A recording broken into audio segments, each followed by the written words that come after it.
우리 함께 교독하십니다. 이와 같이 성령도 우리의 연약함을 도우시나니 우리는 마땅히 기도할 바를 알지 못하나 오직 성령이 말할 수 없는 탄식으로 우리를 위하여 친히 간구하시느니라.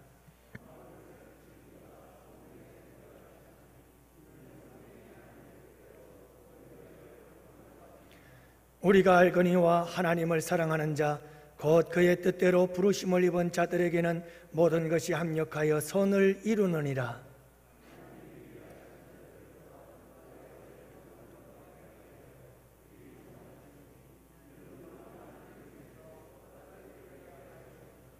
또 미리 정하신 그들을 또한 부르시고 부르신 그들을 또한 의롭다 하시고 의롭다 하신 그들을 또한 영화롭게 하셨느니라.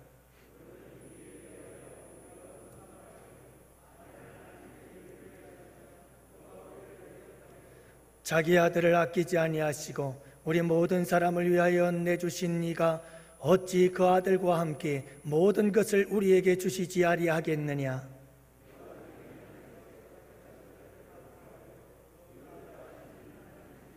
누가 정죄하리요?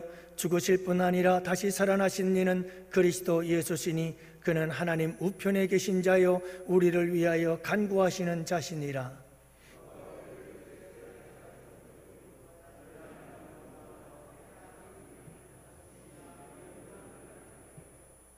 기록된 바 우리가 종일 주를 위하여 죽임을 당하게 되며 도살당할 양같이 여김을 받았나이다 함과 같으니라.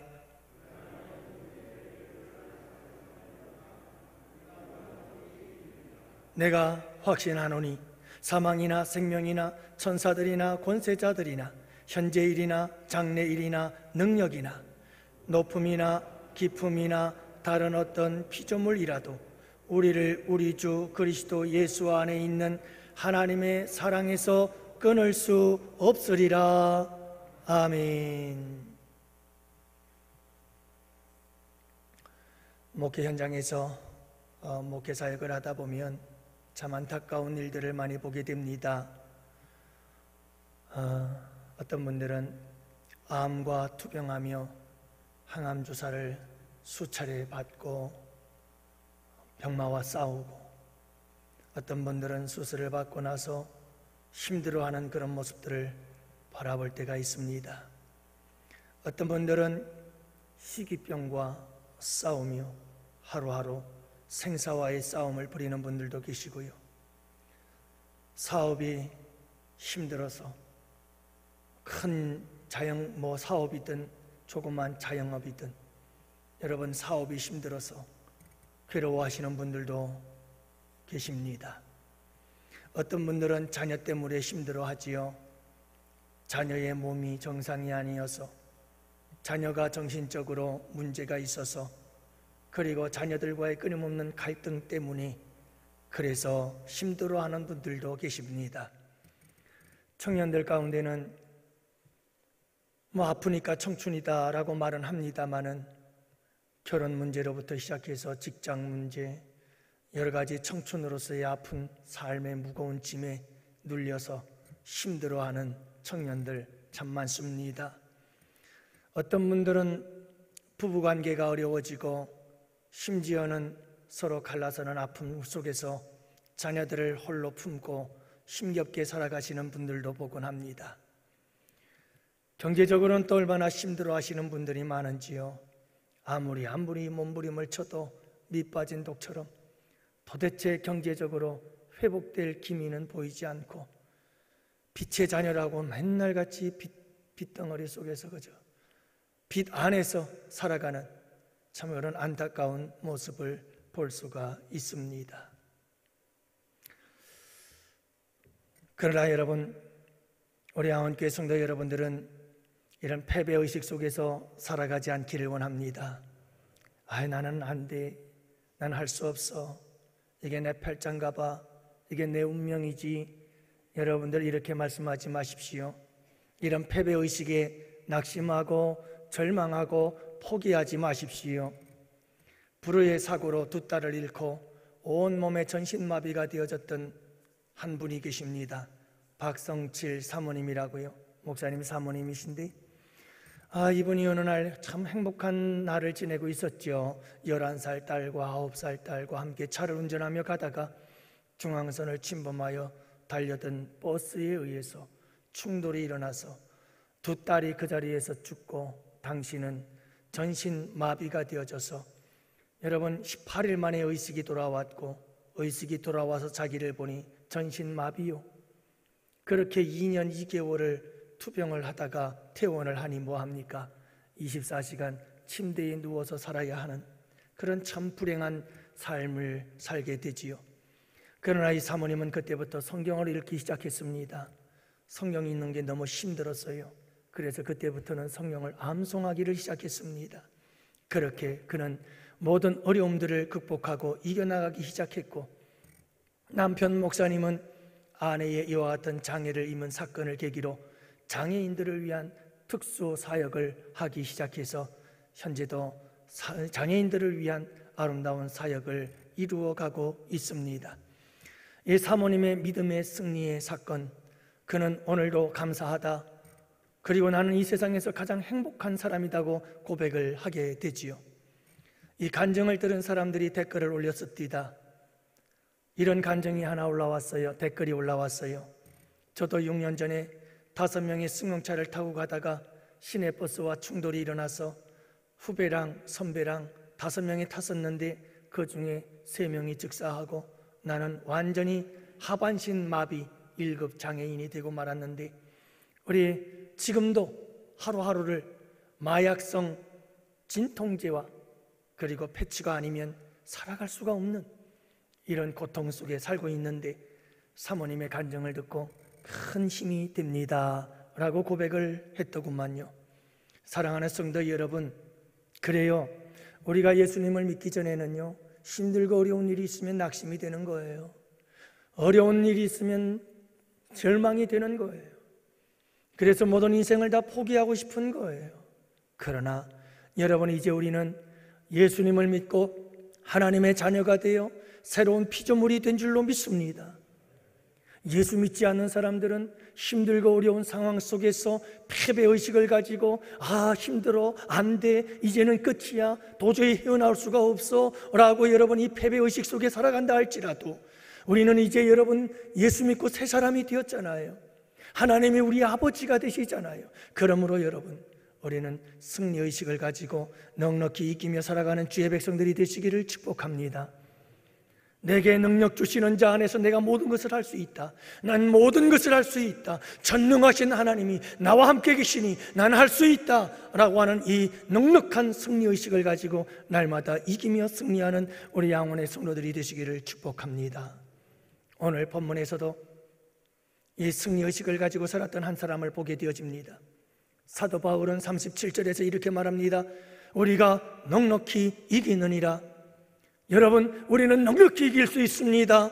그는 로마의 성도들을 향해서, 로마 교회 성도 여러분, 양원교회 성도 여러분, 우리는 넉넉히 이길 수 있습니다. 모든 일에 넉넉히 이길 수 있습니다 라고 그는 외치고 있습니다. 사도 바울에게는 승리의식, 넉넉히 이기는 이김의 그 강력한 에너지가 충만했습니다. 사랑하는 양원의 성도 여러분들이요, 여러분들에게도 이 승리의식이 충만한, 넉넉히 이길 수 있다는 이 믿음으로 충만한 복된 삶이 되시기를 바라며, 그 믿음 안에서 어떤 이 세상 인생 속에서 닥쳐오는 환난과 고난과 역경도 넉넉히 이기고 승리하는 주의 백성들이 되시기를 주님의 이름으로 축복합니다. 그렇다면 도대체 어떻게, 도대체 왜, 무엇 때문에 야곱은, 아니 이 사도 바울은 이렇게도 승리의식으로 충만한 삶을 살아갈 수가 있었을까? 죽음의 고비를 수도 없이 넘기며 말할 수 없는 환난과 고난과 역경 속에서 살았던 사도 바울, 그는 도대체 어떻게 이런 자신감을 가지고, 이런 승리의식을 가지고 여러분, 우리는 넉넉히 이길 수 있습니다 라고 말하고 있는 것일까? 이것은 그의 고백일 뿐만 아니라 그의 삶 자체였지요. 저는 오늘 이 시간 사도 바울이 이렇게 승리의식을 가지고 승리하는 삶을 살아갈 수 있었던 이유에 대해서 함께 살펴보면서 우리도 큰 은혜 받고 도전받고, 그리고 이 사도 바울의 승리의식을 나의 것으로 삼아서 날마다 날마다 승리하며 살아가는 주의 백성들이 되시기를 주님의 이름으로 축복합니다. 먼저 사도 바울의 이 승리의식은 어디에서 온 것일까? 넉넉히 이길 수 있다는 이 고백은 어디서 나온 것일까? 하나님께서 우리를 위하신다는 사실을 믿었기 때문입니다. 따라하십시다. 하나님께서 우리를 위하십니다. 31절 말씀, 그런즉 이 일에 대하여 우리가 무슨 말하리요? 만일 하나님이 우리를 위하시면, 만일 하나님이 우리를 위하시면 누가 우리를 대적하리요? 하나님이 우리를 위하신다는 말씀입니다. 하나님이 우리를 위하시기 때문에 그 누구도 대적할 수 없다라고 말씀하고 계시는 겁니다. 여러분, 하나님이 우리를 위하신다는 사실을 어떻게 알 수 있나요? 하나님이 우리를 얼마나 위하시는지 32절 말씀, 자기 아들을 아끼지 아니하시고 우리 모든 사람을 위하여 내어주신 이, 여러분, 그분이 하나님이시라는 거예요. 우리를 위해서라면 당신의 아들 독생자 예수님의 생명까지도 십자가에 내어줄 만큼 우리를 위하시는 분,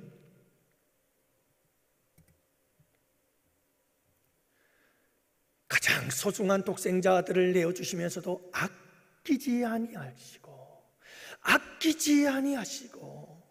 여러분, 당신의 가장 소중한 것, 내 생명보다도 귀한 독생자 아들을 우리에게 주실 때 아낌없이 내어주실 만큼 우리를 사랑하신 분, 우리를 위하시는 분, 그분이 우리 하나님이신 줄을 믿으시기 바랍니다.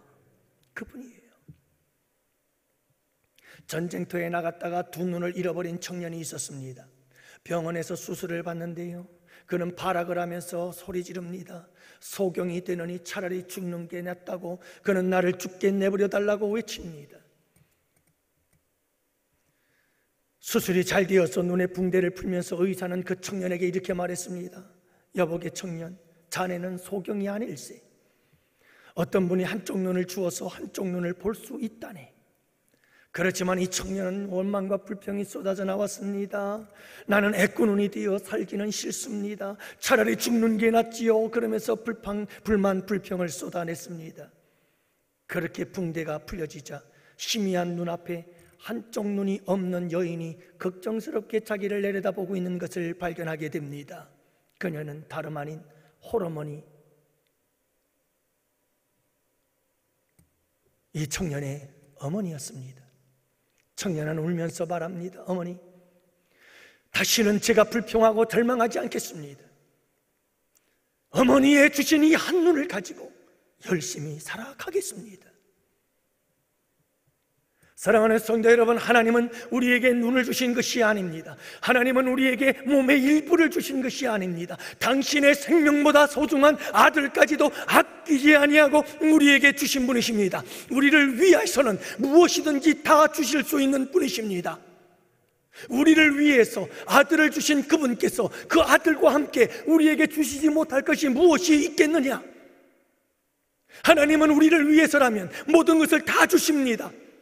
우리에게 힘도 능력도 지혜도, 우리에게 모든 것을 아낌없이 다 주시는 분이심을 믿으시기를 바랍니다. 하나님께서 우리를 위하시기 때문에 우리에겐 대적이 없습니다. 누가 대적하리요? 하나님이 우리를 위하시는데 누가 우리를 대적하겠느냐? 사탄 마귀가 우리를 대적하겠느냐? 그럴 수 없느니라.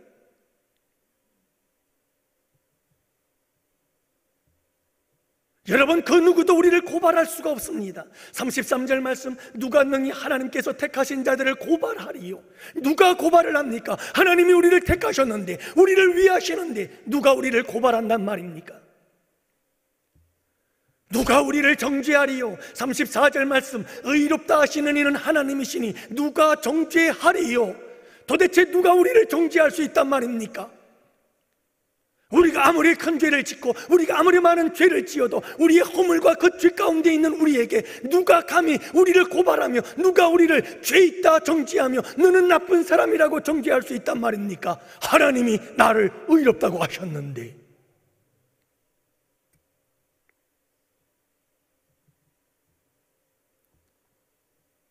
하나님께서 우리를 그렇게 위해 주시는 것입니다. 하나님은 우리를 위하시는 분이십니다. 그 누구도 대적할 수 없습니다. 고발할 자 없습니다. 정죄할 자가 없습니다. 하나님이 우리를 위하시니까요. 사랑하는 성도 여러분, 사도 바울은 이 사실을 알았던 겁니다. 하나님이 날 위하신다. 그 사실을 그는 삶 속에서 경험하고 그 하나님과 함께 살아가는 인생을 살았습니다. 그래서 로마 교회 성도들을 향해서 여러분, 모든 일에 넉넉하게 이길 수 있습니다. 하나님이 우리를 위하시기 때문입니다. 고백하고 있는 것이죠. 하나님은 이스라엘 백성들이 홍해 앞에서 바로의 군대에 쫓기며 앞에는 홍해가 가로막아 이러지도 저러지도 못하는 풍정등화와 같은 상황에 놓여서 말할 수 없이 괴로워하고 있을 때 우리 주님께서 그들을 향해서 말씀하십니다. 출애굽기 14장 14절 말씀, 여호와께서 너희를 위하여 싸우시리니 너희는 가만히 있을지어다. 하나님은 우리를 위하여 싸웁니다. 하나님은 우리를 위하여 일하십니다. 하나님은 우리를 위하여 주십니다. 하나님은 우리를 위하여 사람을 보내십니다. 하나님은 우리를 위해서 일하십니다. 그분이 우리 하나님이십니다.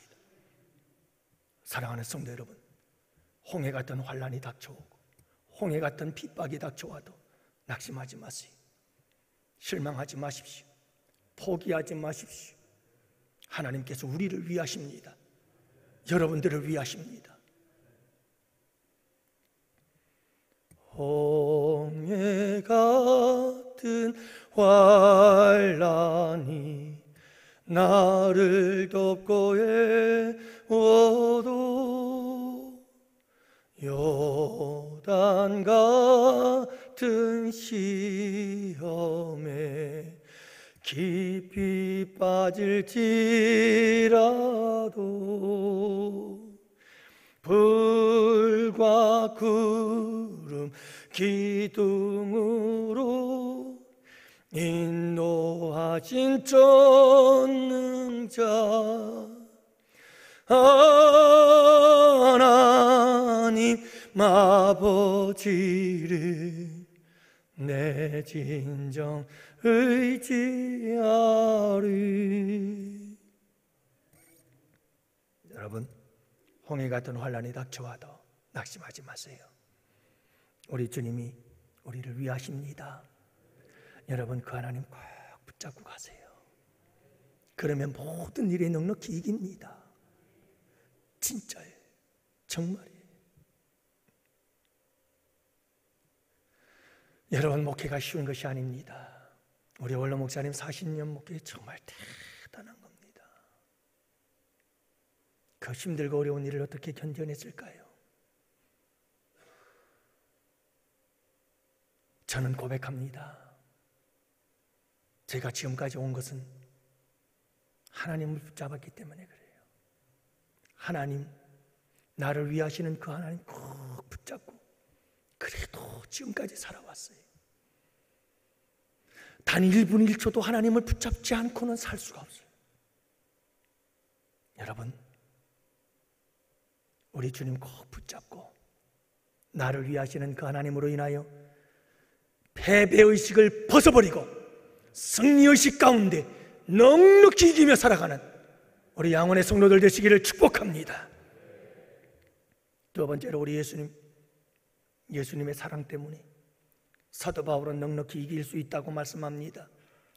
예수님께서 우리를 사랑하기 때문에, 예수님의 십자가의 사랑 때문에 우리는 넉넉히 이길 수 있습니다 라고 사도 바울은 로마 교회 성도들에게 말씀하고 있습니다. 37절 말씀, 그러나 이 모든 일에 우리를 사랑하시는 이로 말미암아 우리가 넉넉히 이기느니라. 여러분, 예수님은 우리를 사랑하시는 분이십니다. 예수님의 사랑으로 우리는 넉넉히 모든 일을 이길 수가 있는 것입니다. 우리가 죄인 되었을 때, 우리가 원수 되었을 때 십자가로 우리의 죄를 씻으시고 그 더럽고 추한 우리의 죄를 깨끗이 씻어주신 주님, 여러분, 그분께서 우리를 사랑하시는 것입니다. 그 십자가로 사랑을 보여주신 것입니다. 당신의 생명을 주어서 우리에게 생명을 확증해 주신 것입니다. 성 프란체스코, 일생을 가난한 삶을 살았던 사람, 버림받은 사람들을 위해서 일생을 바쳤죠. 어느 날 비바람이 심하게 불어치던 날 밤 그의 집에 문을 두드리는 한 사람이 있었습니다. 나가 보았더니 몸이 문드러질 대로 문드러져 버린 문둥병자였습니다. 그는 거절하지 아니하고 이 환자를 집으로 모셔드렸고 그리고 음식을 대접했습니다. 옷을 갈아입혔습니다. 그리고 이제 막 잠을 자려고 하는 순간 이 문둥병 환자는 자기도 침대에서 자고 싶으니 함께 자자는 겁니다. 프란체스코는 진물이 질질 흐르고 있는 그 문둥병 환자를 침대로 이끌고 가서는 함께 들어놓고 이 문둥병 환자를 꼭 끌어안고는 잠을 잤습니다. 그러다가 새벽 기도 시간이 되어 눈을 떴을 때 문둥병자가 없는 겁니다. 온 집안을 다 찾아다녔지만 이 문둥병자가 없어요. 그가 다시 침대로 돌아왔을 때 여러분 그 침대에는 빛이 서리고 향기로움이 가득 차 있는 것을 느낄 수가 있었습니다. 프란체스코는 그 침대 앞에서 무릎을 꿇고 기쁨의 눈물을 흘리면서 이렇게 외쳤습니다. 주님, 어찌하여 문둥병자로 저를 찾아오셨나이까? 이 죄인이 주님과 함께 하룻밤을 잤으니 무어라 기쁨을 표현할 길이 없나이다 라고 하는 그는 소리쳤습니다. 사랑하는 성도 여러분, 우리는 모두가 다 죄악의 문둥병자였습니다. 죄악으로 문드러져 있었던 사람들입니다. 이렇게 더러웠던 우리 문둥병자, 죄악의 문둥병으로 여러분 고름이 질질 흘렀던 우리들이었지만 그럼에도 불구하고 내가 문둥병자인지를 알지 못한 채 살아갔던 우리들, 우리 주님께서 찾아오셔서 두 팔로 우리를 안아주셨습니다. 십자가에서 두 팔 벌려 우리를 품어주셨습니다. 여러분, 이것이 우리 주님의 사랑인 줄을 믿습니다. 이 사랑이 있으면 우리는 이깁니다. 얼마든지 이깁니다. 모든 일을 넉넉히 이길 수 있다는 말씀입니다. 여러분, 이 사랑에서 끊을 자가 도대체 누가 있습니까? 35절에 보니까 누가 우리를 그리스도의 사랑에서 끊으리요? 누가 끊었습니까? 아무도 끊을 수가 없습니다. 환난, 곤고, 핍박, 기근, 적신, 위험, 칼, 어떤 외적인 환경과 상황 속에서도 우리는 예수 그리스도의 사랑에서 끊을 자가 없습니다. 사망이나 생명이나 천사들이나 권세자들이나 현재일이나 장래일이나 능력이나 높음이나 기쁨이나 다른 어떤 피조물이라도 이 사랑에서 끊을 수가 없느니라. 우리 주님의 사랑은 꼭 품어주는 사랑입니다.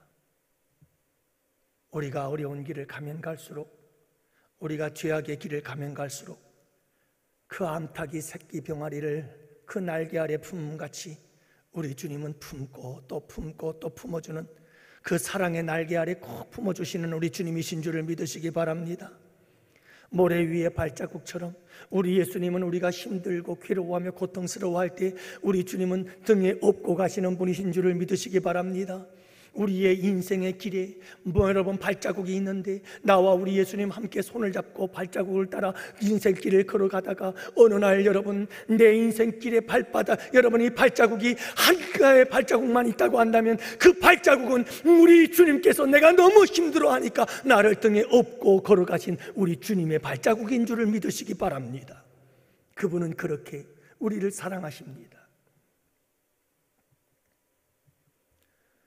사랑하는 성도 여러분, 베드로처럼 예수님을 부인하고 신앙의 실패자요 인생의 실패자가 되었을 때 주님은 여전히 우리를 더욱더 사랑한다는 사실을 잊지 마시기를 바랍니다. 그래서 마침내 우리 주님은 그 사랑으로 실패하고 절망하고 있는 베드로를 일으켜 세우셔서 하나님의 주님의 수제자가 되어서 거룩한 사명을 감당하게 되는 이김의 사람, 승리의 사람을 되게 만들어 주시는 줄을 믿으시기 바랍니다. 여러분, 예수님의 사랑은 이기게 하는 사랑이에요. 예수님의 사랑은 어떤 실패도 딛고 일어나 이기게 하는 사랑이에요. 죽음조차도 이기게 하는 사랑이에요. 모든 것을 넉넉히 이기게 하는 사랑이 우리 예수님의 사랑인 거예요. 탕자처럼 방황할 때 여러분 우리 주님은 그 탕자를 사랑합니다. 그 사랑으로 탕자가 그 탕자된 삶을 이기게 만들고야 마는 분, 이게 십자가의 사랑이에요. 음탕한 고멜처럼 우리가 살아간다 할지라도 끊임없이 우리를 사랑으로 품어주시고 안아주셔서 마침내 그 사랑으로 고멜이 그 음탕한 삶을 벗어버리고 이기고 주께로 돌아오도록 만들어야만 하는 사랑, 그 사랑이 예수님의 사랑이에요. 요나처럼 불순종하며 내 마음대로 내 고집대로 살아가는 사람, 그들을 끊임없이 사랑하고 용서하고 사랑하고 용서하며 사랑하고 사랑해서 마침내 그 사랑으로 불순종의 사람이 자기를 쳐서 하나님 말씀에 복종시키는 삶을 살게 만들고야만은 반드시 넉넉히 이기고 승리케 만드는 사랑, 그 사랑이 우리 주 예수 그리스도의 사랑인 줄을 믿으시기 바랍니다.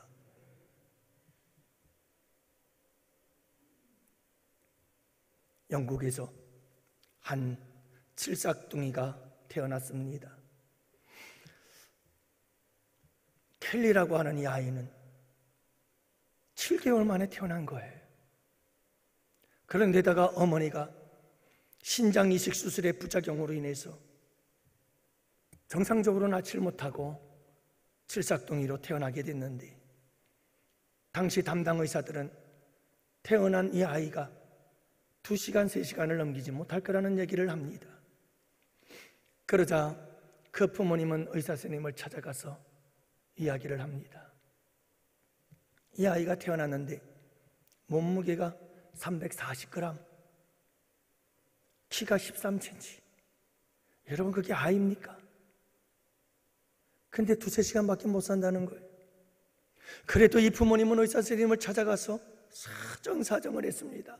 의사 선생님이요, 1%의 가능성만 있다 할지라도 1%의 가능성이라도 보고 반드시 아이를 끝까지 치료해 주십시오, 최선을 다해 주십시오 라고 울부짖었습니다. 그런데 이 아이가 이 어머니의 사랑과 의사 선생님들의 뜨거운 치료를 통해서 여러분 살아났어요. 그리고 1년이 지났는데 이 아이의 몸무게가요 2.7kg로 늘어났고요. 그리고 건강한 아이로 성장을 하게 되었다. 그래서 스타즈라고 하는 연예인들 그런 주간지가 있는데 여기에 실렸던 내용인데요. 사랑하는 성도 여러분, 우리 그거 아세요? 우리는 1%의 가능성도 없었던 사람들이에요. 우리는 1%의 가능성도 없었던 사람들이에요. 성경은 우리를 죽었던 자라고 말합니다. 우리는 완전히 죽었었어요. 이 켈리라고 하는 아이는 1%의 가능성이라도 있었죠. 우리는 완전히 죽었던 자들이었어요. 죄로 인하여 완전히 영혼이 죽은 자들이요. 칼빈은 이 완전히 죽은 우리의 삶은 전적 타락이라고 이야기를 했습니다. 전적으로 지정의가 완전히 타락하여 죄악으로 오염이 되어 죽어버린 존재, 살아서 움직이는 것 같으나 지정의 전 인격이 완전히 죄악으로 물들어 죽은 자와 같은, 아니 완전히 죽은 자. 그러나 사랑하는 성도 여러분, 이렇게 소망이 없는 우리 예수님께서 포기하지 않으신 줄을 믿으시기 바랍니다. 완전히 죽은 시체와 같은 우리의 존재들, 그들을 버리지 아니하시고 우리 예수님은 십자가에 당신의 생명의 값으로 우리를 사셨습니다. 그분은 절대로 우리를 포기하지 않습니다. 끝까지 우리를 사랑하십니다. 이 사랑을 믿는 믿음 안에서 우리는 넉넉히 이기는 하나님의 사람들이 되는 줄을 믿으시기 바랍니다. 엄상익이라고 하는 분이 계시죠. 이분은 피아니스트였어요. 한때 잘 나가던 사람이었는데 이 사람이 잘 나가니까 예수님을 멀리했어요. 교회를 멀리한 거죠. 그러던 어느 날 집에 불이 나버렸습니다. 불이 나면서 온몸이 다 타버렸어요. 그래서 얼굴은 짐승처럼 변했고 손은 오그라들고 다시는 피아노를 칠 수가 없게 되었죠. 그런데 더 놀라운 사실은 시간이 지나면서 그렇게 자기를 찾아오던 수많은 사람들의 발걸음이 끊어지기 시작하는 거예요. 붐비던 사람들의 발걸음이 끊어지죠. 시간이 지나자 친구들도 더 이상 찾아오는 사람이 없어요. 가족들도 점점 멀어지기 시작하는 거예요. 심지어 사랑하는 아내마저 어느 날 아이들을 데리고 도망쳐버렸어요. 더 이상 살아서 무엇하나 자살을 하려고 약을 먹으려고 하는데요, 바로 그때 우리 예수님께서 그에게 나타나시면서 그의 마음속에 이렇게 말씀하시더라는 거예요. 아들아, 내가 너를 사랑한다. 아들아, 내가 너를 사랑한다. 이 말씀을 듣고 이 엄상익 씨는 자리에서 통곡하며 회개를 하죠. 그리고 먹으려던 약을 집어던집니다. 그리고 그곳에서 바로 예수 그리스도를 만나고 영접하는 역사가 일어나지요. 그리고 나서 그는 오그라든 손을 가지고 피아노를 연주하기 시작합니다. 피아노를 연습하고 또 연습하고, 그래서 그는 이제 그 오그라든 손을 가지고 전 세계 방방곡곡을 돌아다니면서 하나님을 찬양하는 찬양 사역자가 되었습니다. 그가 눈물을 흘리면서 부르는 찬송가 394장인데요, 그는 그 오그라든 손으로 피아노를 치며 찬송했습니다. 이 세상의 친구들 나를 버려도 나를 사랑하는 이 예수뿐일세. 예수 내 친구 날 버리지 않네. 온 천지는 변해도 날 버리지 않네. 여러분, 다 버려도 주님은 나를 안 버려요. 주님은 나를 안 버려요. 사랑하는 성도 여러분, 괴로운 일을 당해도 슬픈 일을 당해도 어떤 어려운 일을 당한다 할지라도 주님의 이 사랑을 꼭 붙잡으세요. 주님의 이 사랑을 의지하세요. 주님의 그 사랑의 따뜻한 품에 푹 안기세요. 그래서 이 험한 세상을 넉넉히 이기는 승리의식을 가지고 모든 일에 넉넉히 이기는 우리 양원의 성도들이 되시기를 주님의 이름으로 축복합니다. 사도 바울이 로마 교회 성도들을 향하여 여러분, 우리는 넉넉히 이길 수 있습니다 라고 말할 수 있었던 이유, 하나님이 나를 위하시기 때문에, 우리 예수님이 나를 사랑하시기 때문에, 그리고 세 번째로는 성령께서 우리의 연약함을 도우시기 때문입니다. 26절 말씀, 이와 같이 성령도 우리의 연약함을 도우시나니. 여러분, 우리는 연약한 존재들입니다. 이와 같이 성령도 우리의 연약함을 도우시나니, 우리는 연약한 존재들입니다. 우리가 육체적으로 얼마나 연약한가요? 여러분이 보이지도 않는 코로나 바이러스 때문에 전 세계가 여러분 팬데믹 상황 속에서 장장 2년 동안이나 이렇게 여러분 말할 수 없는 괴로움과 고통 속에 시달리고 있잖아요. 위드 코로나를 한다고 이제는 다 끝난 것처럼 큰소리 쳤지만, 여러분 지금 다시 영국을 비롯해서 위드 코로나 했던 모든 나라들이 지금 두려워 떨고 있어요. 부스트샷도 말을 안 들어요. 확진자들의 수가 자꾸 늘어나고 있습니다.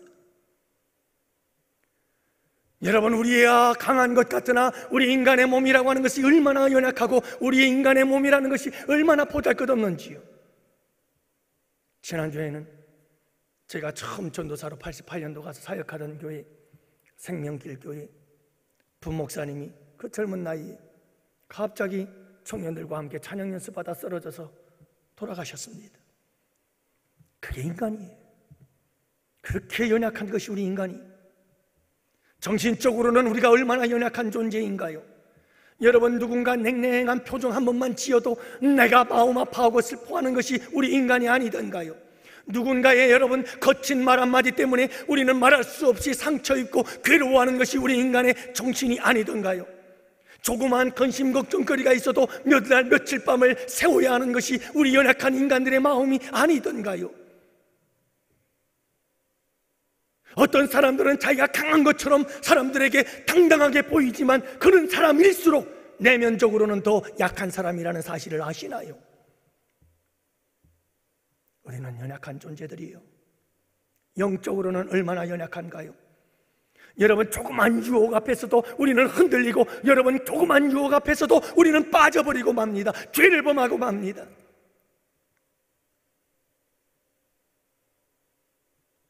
사랑하는 성도 여러분, 우리는 연약한 존재들입니다. 육신적으로나 우리 마음이나 정신이나 우리의 여러분 영적으로나 우리 모두는 다 연약한 존재들인 거예요.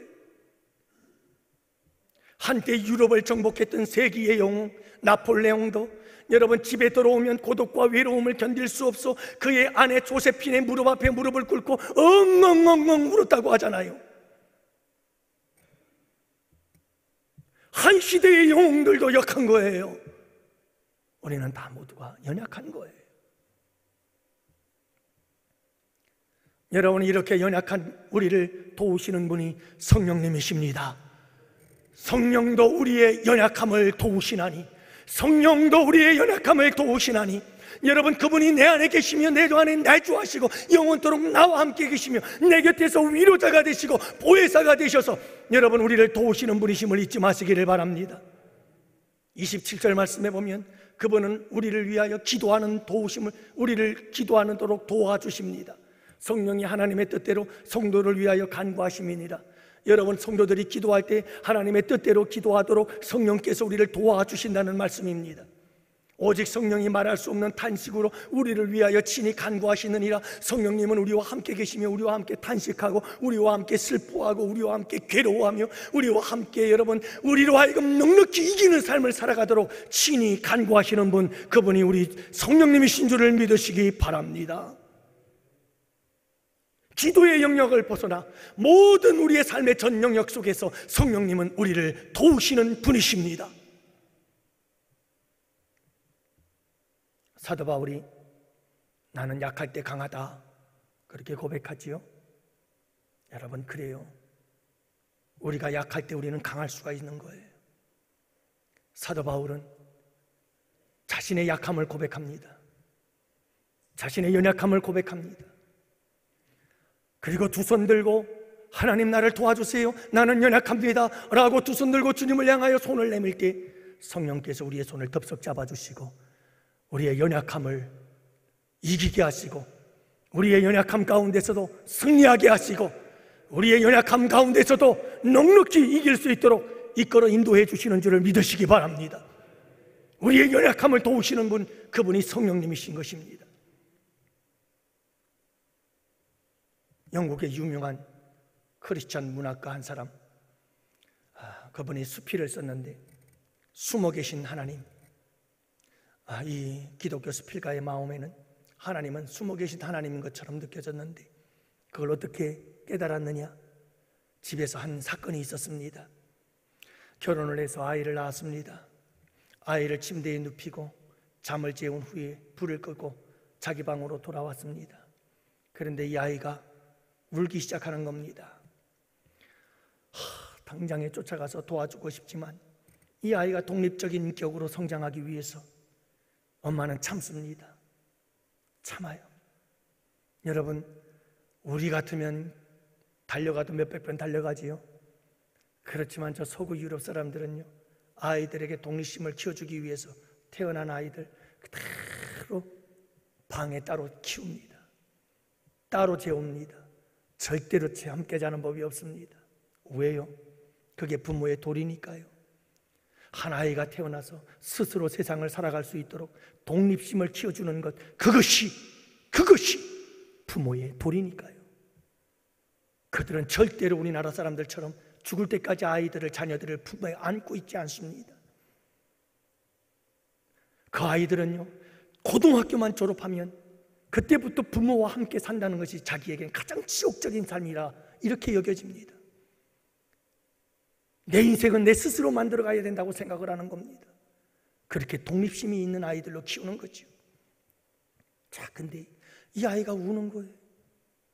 달려가서 이 아이를 안아주고 싶지만 안 돼. 그래서 이 어머니는요, 자기 방에 들어가서 자기 방 문을 걸어 잠그고 아이가 울고 있는 그 방을 향해서 소리를 지르기 시작했습니다. 아가야, 나는 너한테서 멀리 떨어져 있지 않아. 엄마는 언제든지 너를 도울 수 있어. 그러나 너는 이 울음을 이기고 혼자서 방에서 자는 법을 배워야 돼. 그러면서 이 엄마는 안타까워서 이 아이를 향해서 소리를 질렀습니다. 그렇게 소리를 지르면서 이분이 깨달은 게 그거였습니다. 그래, 우리 곁에는 항상 우리를 도우시는 하나님이 계신다. 캄캄한 밤에 무섭고 두려워서 그래서 소리 높여 울고 또 울고 또 울 때, 그럼에도 불구하고 아무도 듣지 않는 것 같고 아무도 나를 바라보는 것 같지 않고 아무도 나를 도와주지 않으려는 것 같은 그 상황 속에서도 우리 주님은 지금 보고 있다. 나보다 더 아픈 마음을 안고 내가 멀리 있지 않아. 난 언제든지 널 도울 수 있어. 하지만 넌 스스로 그 어려움을, 그 괴로움을, 그 고독함을, 그 무서움을, 그 고난을 이겨내야 돼. 아가야, 그 울음을 이겨내고 너 스스로 혼자 자는 법을 배워야 한단다. 우리 주님께서는 우리를 더욱더 강한 사람으로 세우시기 위해서, 넉넉히 이기는 사람들로 세우시기 위해서, 승리의 사람들로 세우시기 위해서 우리 주님은 늘 곁에서 함께 계시는 줄을 믿으시기 바랍니다. 때를 따라 돕기도 하지만 때를 따라 옆에서 지켜보시며 우리를 끊임없이 응원하고 계시는 그분이 바로 우리의 성령님이신 것을 여러분들이요, 잊지 마시기를 바랍니다. 그러므로 사랑하는 성도 여러분, 어려우신가요? 고민하시나요? 방황하시나요? 괴로운 것이요? 여러분, 대단하지 않아요? 하나님은 우리를 위하시죠. 예수님은 우리를 위하여 당신의 생명까지 내어주시죠. 그렇게 사랑하시잖아요. 그리고 여러분, 성령께서는 우리의 연약함을 도우시잖아요. 성부, 성자, 성령, 삼위일체 하나님께서 우리를 위해서 역사하고 우리를 위해서 일하고 계시고 우리 곁에서 항상 함께 하시며 잠시도 떠나지 않고 머물러서 우리와 함께, 여러분, 우리로 하여금 넉넉히 이길 수 있도록 도우시는 분이신 줄을 믿으시기 바랍니다. 사랑하는 양원의 성도 여러분들, 이 하나님을 꼭 붙잡으세요. 날 위하시는 하나님, 날 사랑하시는 예수님, 나의 연약함을 도우시는 성령님, 이 성삼위일체 하나님, 그분이 나로 하여금 넉넉히 이기게 하시는 분이심을 꼭 믿으시고 꼭 그분을 붙잡으시고 승리하시는 여러분들 되시기를 축복해요. 승리의식을 가지고 모든 일에 넉넉히 이기느니라, 이 간증의, 이 고백의 주인공들이 되시기를 주님의 이름으로 축복합니다.